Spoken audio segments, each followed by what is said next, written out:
welcome to the NewsX Sunday Guardian Roundtable. Today we're going to be taking a look at Sushant Singh Rajput, the mysterious case of Sushant Singh Rajput, because we don't even know, is it a suicide? Was he murdered? Was it assisted suicide? There are all kinds of theories, counter theories going on. There are also spin-offs. Is this a statement on nepotism in Bollywood? Is there a gang that sidelines outsiders? What does this mean for Bollywood in general? Is there the hand of Dubai? We've also heard that the mafia has also come in also. Is there a politician's son involved? Not just Aditya Thackeray. There's also talk of an NCP politician son that is involved.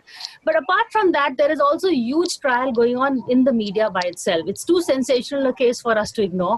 So today we're going to be taking a look at some of the stories, the rumors that are floating around. I've got a panel of experts who have the inside story, and I'm going to ask them to debunk some of the tales and the myths that are going around and try and figure out exactly what happened to Sushant Singh Rajput, which is the story that is on everyone's mind really today. So joining me on the panel is Mayank Shekhar. He is a film critic, author, and a journalist, someone who has an inside track on Bollywood. Kaveri Bamzai, another insider. She's also a journalist, commentator, author. Dilip Cherian, again, a familiar face on my shows and a commentator. He's an image guru and someone who knows everything. So I really have, the ultimate panel over here. Mayank, you're sitting right where the action is. So why don't you begin by telling us what really happened to Sushant Singh Rajput as to what you are hearing, what your perception? Well, what really happened is something for now the CBI to investigate. And as it turns out, even ED is investigating. And there was Mumbai police before this, and Bihar police also came in. So it's just a whole lot of people trying to investigate. So quite clearly, I wouldn't know any better than all those people. What at this point, and also there is beyond these agencies, there is also WhatsApp. I mean, we have a team of reporters reporting, but then there are people who seem to know better because they read WhatsApp. So there is that whole other angle of social media involved, which has just made it crazier and murkier by the day, with absolutely no evidence whatsoever. What we do know at this point, and because you mentioned this, Priya, is the bit about murder or suicide, right? At this point, we do know that the family filed a complaint, yes, but the complaint was a bit, besides financial frauds, the complaint was for abetment to suicide. So if you look at it from that perspective, even the family is not disputing that this is likely to be suicide. Of course, it's going to be investigated further on and stuff like that, right? So that is one area that we know. Second area that, in terms of the depositions or the statements with the Mumbai police so far, is the fact that he was suffering from depression, that he was diagnosed with it. This again, people in WhatsApp may question it, and I have an issue with that far more than anything else, purely because, I mean, some of the stuff that people are saying, even his ex-girlfriend, Anita Lokhande, used to be his on-screen, they used to pair up on-screen on television. She's talking about how he used to be a passionate person, and a passionate person cannot suffer from depression. I think that line in itself takes back public discourse and mental health to a point that we will not be able to, recover from. Yes, you can be extremely passionate as a human being, and yes, you can suffer from depression. Now, the reasons for that depression can be multiple, but it is still a mental ailment. And we do have statements of 3 psychiatrists or psychologists or mental health professionals who've testified to that fact. So these are the 2 elements that we seem to have on paper. Everything else outside of that is conjecture, gossip, and really cheap gossip. Genuinely. And I really hope that CBI does a better job than Bombay Police does, because in the Bombay Police investigation, what we do know for a fact, and I have it from a top cop source, he feels that the city police was literally taking cues from social media and television news, and they both feed off each other, which is patently dangerous. And they were constantly calling people for questioning just so you can sort of quieten that noise. But that's not how you investigate a case. And if this becomes a precedence, I mean, God save this country. That is really, in fact, Kaveri, taking off from his last sentence, we talked about the trial by media. This has really been one of those trials by media, really.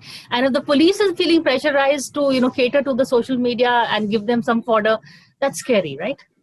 Yeah, but I don't understand this concept of trial by media. I mean, why will the media not examine a case like Sushant Singh Rajput's? It is something that is quite an incredible happening.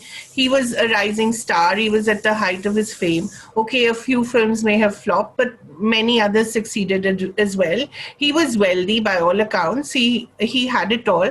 So naturally, it's a story that everyone would like to hear of. So I don't think that there's a problem in the media reporting it. How some channels report it is, of course, an issue. It's almost an inquest, and it's almost, crowdsourcing that anger. But I want to actually make the larger point, I think, that the Sushant Singh Rajput case is actually a symptom of the disease in Bollywood and in society rather than the cause. It's actually a situation where there is deep paranoia and fear currently, especially exacerbated by COVID. I think everyone has been housebound, everyone has gone slightly stir crazy. And here is a story that has all the ingredients that you want in a long-running soap, which are now not available so much on television because productions have stopped. You have this, wealthy, poor little rich kid, this rich boy. You have a so-called greedy girlfriend who also may have practiced witchcraft or, that sort of trope. And you have an industry which doesn't love this poor little rich boy. So you have all these ingredients where you have a story that people want to know more about. So I frankly see no reason why we should not report it. And I feel that this kind of environment actually feeds off on conspiracy theories feed off on such an environment. You look at something like Marilyn Monroe, for instance. Even so many years after her death, we still have so many conspiracy theories. The Kennedy brothers killed her. The CIA killed her. The CIA killed her because they thought Robert Kennedy was a communist. And I mean, it's such a complicated issue. And remember, that was coming straight after the paranoia of McCarthyism in America. So, that sort of sense created this, conspiracy theory or conspiracy theories, which we still haven't actually recovered from. Even now, she remains in memory, not just as the ultimate sex symbol, but as someone who we don't quite know how she died, and if you listen to Elton John's Candle in the Wind, you really get a summary of how she lived and how she died. And the fact that you have that song being sung again for Princess Diana so many years later, which is again another was it an accident? Was it a murder? So I think periodically the world sends itself into a frenzy, about these famous deaths, these deaths, because I think they come at a time when lives are incomplete, whether it's Kurt Cobain of Nirvana or Michael Hutchence of In Excess, or even more recently, which is actually quite similar to Sushant Singh Rajput. I think Mayank will also know, Chester Bennington of Linkin Park. So I think the world periodically sends itself into this frenzy about deaths like this, which are unexplained and which have incomplete lives, where you felt that the person had so much more potential. And, you think, God, it cannot be true. So I think there's a whole lot of stuff going on here. And I, for one, do not think that there's anything wrong with the media reporting it. Of course they will. There is no sense in not reporting it. How they do that is, I think, something that we now know that certain channels do not subscribe to any normal guidelines. So they will do it in a way that they're judge, jury, executioner. But there are other channels which have also reported it, and they've done it fairly. And then there are certain individuals also who like to, make sure that these conspiracy theories are kept alive, and the pot is kept stirring. One such individual, Dilip, we saw Kangana Ranaut really come out, and I remember we did a show earlier. I think Kaveri and you and I were there on this whole outsider versus insider. How have you seen the Sushant Singh Rajput narrative play out in the media? While I agree with Kaveri that there is reason for media to look at it, the fact that we ourselves are doing 2 programs on it indicates that part of the reason is feeding the animal called public interest and enthusiasm about this. Also, we have briefly touched upon the role of social media on what is arguably India's finest police force. So that is a very dangerous precedent in terms of what we are discussing, because essentially Mayank has touched upon it, but everybody knows that initially the investigations were in some senses fulfilling the public's desire or need for blood on the other side. The biggest circus, of course, has been watching the Bihar police. I spoke to a Chief Justice who had just retired, and he said that, look, if we allow policing in this country to be done by the state from where a victim comes, then we will have the beginnings of complete anarchy, because it has to be investigated where the crime takes place, and that police is responsible for it. So I think that that sideshow actually revealed what the real intent and purpose of having this circus escalate. This circus was escalated clearly for political reasons, and there were two kinds of political tropes doing the sort of rounds. One was this anti-Khan thing, and the other was the anti-Shiv Sena government thing. So you've seen those come out as the days go by, and I feel that there's, given the origins of messages and given the need to keep track of where things is coming from, you could see the hand of Bihari politicians as much as other politicians, and that was not being mentioned or made into a story on its own. I think it deserves and will eventually come out, because there was a big Bihar politician's son who was the node for a lot of the Shiv Sena lines which were going on, and then it was taken up by people who have an interest in taking it up. So to some extent, the core of this very rapidly emerged soon after the death into 2 or 3 kinds of political memes, as it were. Yeah, this politics are suddenly getting into this whole story, Mayank. In fact, I've had a couple of interviews with Dr. Swami, who's, hinting at an NCP politician's son. You're not telling me who it is who was involved, not just Aditya Thackeray, but a bit more on the specifics of the case. Mayank, we've been hearing a lot of rumors, a lot of stories. For instance, was his manager's death at all related to what happened to Sushant Singh Rajput? Now we're saying that that party where she was supposed, there was a party where she was supposedly raped. Dino Moria has now come out and said that actually no such party took place also. So, just a few of these myths that are going around, can you bust them for us? Sure. I think I just go back to the media point. At no point am I suggesting that it should not be reported. It is the most, highest trending story at this point. And why would, and we already, at midday, we are reporting on a daily basis. It's the manner of reporting is what I have an issue with. The first, when it was about favoritism, I have an issue with that, because that is really what Mumbai police was investigating. They were investigating favoritism in Bollywood. If you just think about it for a second, you realize how lunatic that idea is for the police to be doing that, right? And right now they are putting out, and here I think Bihar police is clearly the culprit. They're putting out call records of Riya Chakraborty. And the big breaking news is that she spoke to her brother for 17 minutes and to her father for 18 minutes, right? And spoke to a manager over a period of time. I mean, as if these people were gangsters.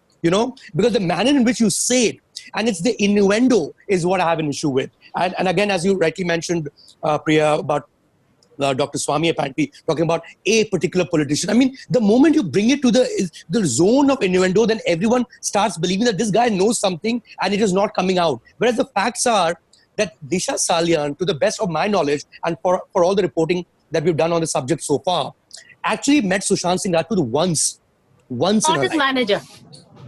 Was in the managing team. The way it works, I mean, it's not the old Bollywood where there is one person and then there is this other dude with a handbag and white shirt, white trouser anymore. There's a proper agency that will manage someone, and like it is with any agency, and Dilip will know better. You keep shifting between clients. So he was briefly a client of this person. I mean, if I'm not mistaken, to what has been reported so far, he actually checked with his lawyer who this person was. Right? From there, to take it to this point of God knows all that has been shared online. I don't want to repeat them because then you're almost making it legend, right? for some party that nobody has any clue about than to an alleged rape, where again there is a report out there that rules out any such thing. Now, if and over all of that, if you're going to say Mumbai police is a liar, then we're left with nothing. All we're left with is a bunch of news anchors who haven't stepped out of the studio ever, but they know everything. You know what I mean? And that is deeply dangerous for people who are following this news. So yeah, I think of course we will be interested in the news aspect of it, but the innuendo aspect of it, which is usually the domain of social media, the stuff that is being shared by journalists, to me is appalling. And these are journalists, so I don't even know what's going on in regular WhatsApp groups where there are people who are already experts on everything and therefore an expert on Sushant Singh Rajput's life as well. Taking out from the, what he said, Kaveri, a lot of innuendos and, the rumors that are floating around about him, is now his ex-girlfriend has also come out. The story where Rhea did black magic, you alluded to this also. So at the end of it... Because she was Bengali. Yes, that's yet another trope. Kaveri, yes. You should be warned. It's only Bengali women. Yeah. Priya, I think the point is that we've seen some of this happening before. Mayank, if I'm not mistaken, even the way the Sheena Bora and Indrani Mukherjee case was investigated, there was tremendous pressure on the Mumbai police even then. And there was again a lot of innuendo, almost in the same league, perhaps not at the same level as Sushant Singh Rajput because they were not so public. But you had almost the same kind of pressure and the Mumbai police taking cues from the social media again. You've had the same situation. You've had the same situation in Arushi Talwar. That's another case that is still in the public domain. It's still not over, until, the final judgment comes out. Although so many judgments have come out. And in fact, a movie has been made on it, a pretty good movie. So I think the point is there are certain things that capture the imagination of the public. And I think that's when social media gets in. There's tremendous pressure on the police. We've seen even in Sheena Bora's case, even now, that case continues from behind bars. Indrani Mukherjee exercises so much power that she can send a former union minister to jail.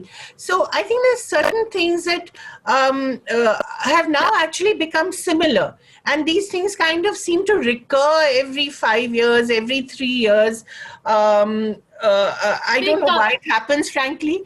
But when you listen to Subramaniam Swamy, and I've heard him a lot on your channel as well, Priya, he even brings in things that we had forgotten, which was sort of subconscious for us. But if I look back now and I think of Divya Bharati, whom he's mentioned, or if I think of the 3 S's as he called, or the other two S's, Sri Devi and Sunanda Tharoor, his other 2 big obsessions.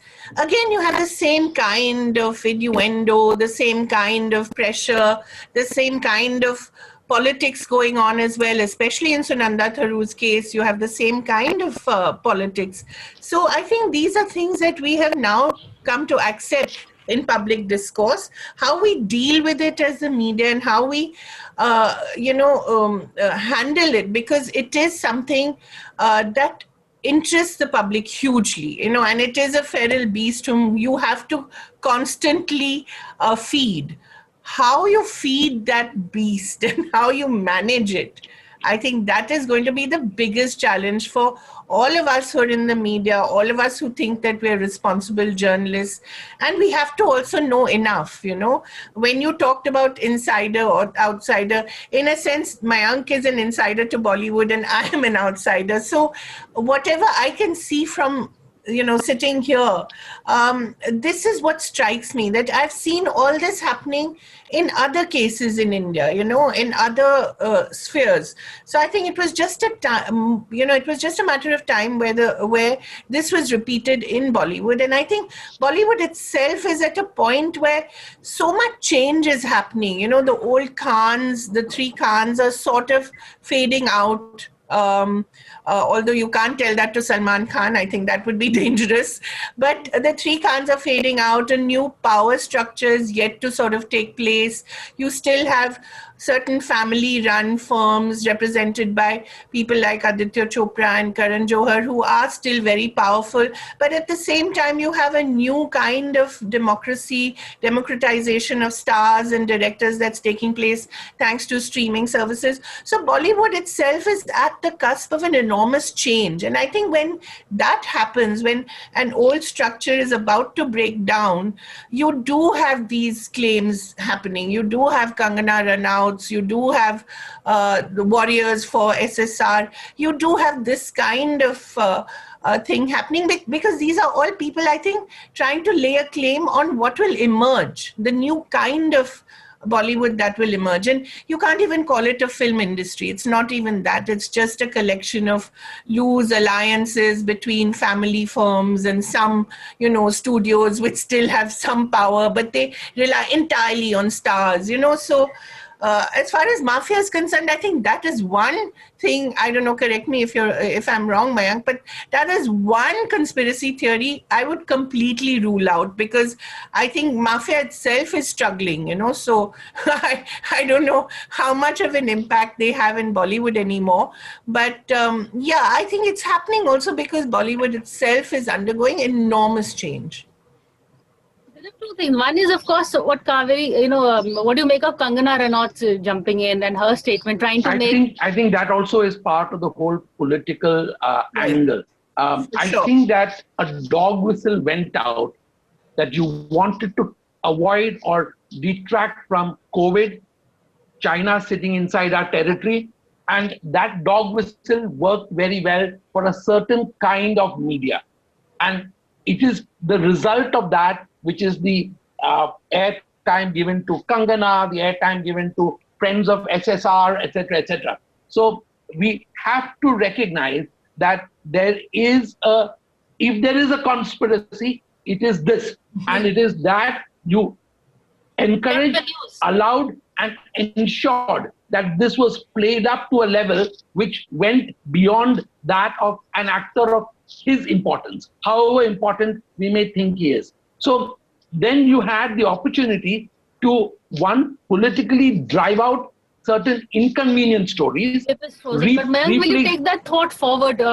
Replace it with this. Well, Priya, I think what people will gossip, people will say what they need to, and God knows we've all benefited as a media industry. We've benefited from people's love for gossip around folk in Bollywood, and who's the actor and who's the star and who's all kinds of rubbish that goes on in the name of journalism. And I think blind item, thankfully, is something that will go because the number of them that were written about Sushant Singh Rajput while he was alive is preposterous. But if all these things remain where they are, it's fine. But the moment they enter what is mainstream dialogue or public discourse, for instance, the whole thing about favoritism or nepotism in Bollywood, right? The fact is that the family of Sushant Singh Rajput was left with no option. And Dilip mentioned about the whole Bihar police thing. They did not go to Bombay police purely because they saw what Bombay police was up to. Bombay police was up to meeting Mahesh Bhatt, meeting Sanjay Leela Bhansali. Shanu Sharma was the casting director of Yash Raj Films. What all these people have to do with Sushant Singh Rajput's death, nobody knows. So they were forced to go to Patna police. There is one member in the family, one of the sisters is married to an IPS officer. If I'm not mistaken, his name is O.P. Singh, who's recently been appointed the Commissioner of Police in Faridabad. Now, because you have a cop in your family, thankfully in this case, so he did his own primary investigation on his own to collect certain evidences to be able to file a police complaint. Otherwise, we'd all be basically baying for the blood of Karan Johars of the world. While sure there is nepotism, for God's sake, and of course there's groupism. I saw one of your debates where Kaveri rightly mentioned about the camps in Bollywood. And she mentioned, say, for instance, the Mahesh Bhatt camp or an Anurag Kashyap camp. There are multiple camps, or say a Karan Johar camp. These are camps in terms of the loose structure of companies in their own way. They get together to make films. Now, that Bollywood, to even discuss it, is so outdated, I can't begin to explain to you. It's so 1990s, it's unbelievable, or early 2000s. At this point, if you take a Mahesh Bhatt, or if you take a Karan Johar, if you take an Anurag Kashyap, who's their boss? Their boss is Hotstar, their boss is Amazon Prime, their boss is Netflix. Absolutely. Ted Sarandos runs Bollywood. The maximum number of productions right now happening out of Bombay for films is being done by Netflix, right? Which is an American company. So that whole structure, as Kaveri rightly mentioned, it doesn't even exist. So the Bollywood as we knew it, that 90s idea of Bollywood and the underworld, I saw somebody deeply discussing the NN Vohra committee of the early 90s. I mean, that underworld does not exist in Bombay. Why will it exist in Bombay film industry? Right? I mean, anybody who's been following that aspect of crime know that terrorism took over, and post 93, it is a different world so far as the Bombay underworld and its connection with anyone is concerned. Because Bombay underworld itself is in a situation where, it's almost extinct as we know it. And of course, cops will be able to weigh in on that better, but that's the sense you get. So in all of this, I think we lost sight of the real case, which is a young boy, deeply promising, according to me, the most successful actor in history of films. You know what I mean? More successful. Even Shah Rukh Khan had to go through a lot more struggle to get where he did compared to Sushant Singh Rajput. It's a very, very linear growth, extremely successful. Last film, huge hit. Now, using that as an example of someone who has done it by the system is just a bad example. While there's truth there's merit in the argument of there being groupism, but he's not the face for it, right?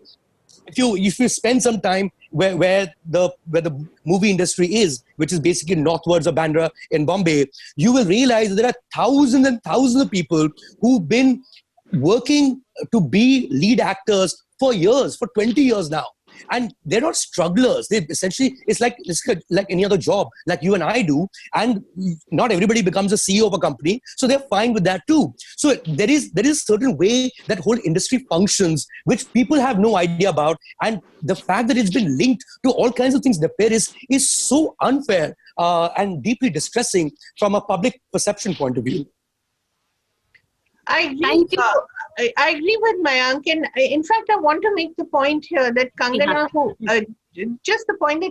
who actually considers herself to be a victim of nepotism, is actually one of the brightest successes of the system. She's actually proof that outsiders can make it and make it so quickly. If you look at her arc, she didn't even have to struggle like the Nawazuddins or the Pankaj Tripathi's of the world. I mean, she did her first film and it was an enormous success, that too with Mahesh Bhatt. So, for her actually also to speak about nepotism is somewhat hypocritical. And I think the point that Mayank is making about Sushant Singh actually not being the face of nepotism is absolutely true. He himself, I think, barely ever spoke of it. What he did speak of is the partying and the networking, which he felt that he was not comfortable doing. That is a very different debate to what the nepotism and insider-outsider debate is.